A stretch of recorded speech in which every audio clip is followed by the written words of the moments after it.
Welcome to the All Out Leadership Podcast, hosted by Pastor Eric Lawson, where each episode is uniquely designed to help you live all out by bringing you practical leadership from a biblical perspective delivered in 10 minutes or less. So whether you're a business leader, serving in ministry, or simply looking to grow in your leadership, this podcast is for you. Before we dive into this week's topic, make sure to subscribe to the podcast and download the show notes at ericlawson.com/podcast. And while you're at it, feel free to share the content on social media. Now, let's join Pastor Eric for this week's conversation. We come to 2 Samuel chapter 21, verse 15. Glad you're joining us for the All Out Leadership Podcast. And we pick up, when the Philistines were at war again with Israel, David and his servants went with him, fought against the Philistines, and David grew faint. Then Ishbi-Benob, who was one of the sons of the giant, the weight of whose bronze spear was 300 shekels, who was bearing a new sword, thought he could kill David. But Abashi, the son of Zeruiah, came to his aid, struck the Philistine, and killed him. We're going to learn several really important lessons from this whole story. And I want to focus on this thought here. This giant spear, 300 shekels, is equivalent to 30 pounds. A college shot put weighs 16 pounds. So this is literally almost twice the weight of a college shot put. That's his spear. That means he could just hurl that and take somebody out. This is a big guy. But it's only half the weight of the spear of Goliath. Now, years later, when David was young, he's 17 years old or so, he killed Goliath easily. But now David is in his latter part of his life. He's probably in his 60s, and he's tired, and he can't quite take on the size of the giants that he used to do. So we learn a couple things here. Number one, the giant you have killed in the past has a brother waiting for you in your future. So he killed Goliath, but Goliath had a brother. Secondly, no matter how many giants you have killed, there will be one eventually too big for you to fight alone.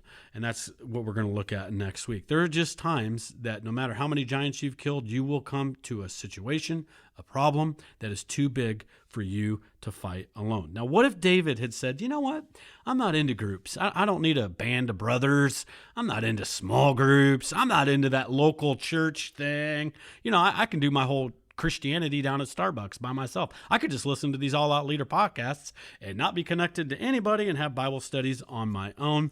David would have been dead, and he wouldn't have fulfilled this assignment that God had for him. There are many people being taken out because they're going into battle alone. Yeah, you may have killed Goliath when you were 17. Yeah, you may have been a super giant back then. But as we grow older, we aren't always what we used to be. What often happens is we grow wiser, we grow smarter, but we aren't always at the same stamina that we once had. I've seen a lot of leaders hurt themselves and actually their organizations by not being aware of their physical decline, their mental decline. We could talk about politics right here at this point, but you know me, I don't do that kind of stuff. So it's very important that we are self-aware as leaders and just realize, hey, look, as we get older, we should be getting wiser, but it doesn't actually mean we're better than when we were 17.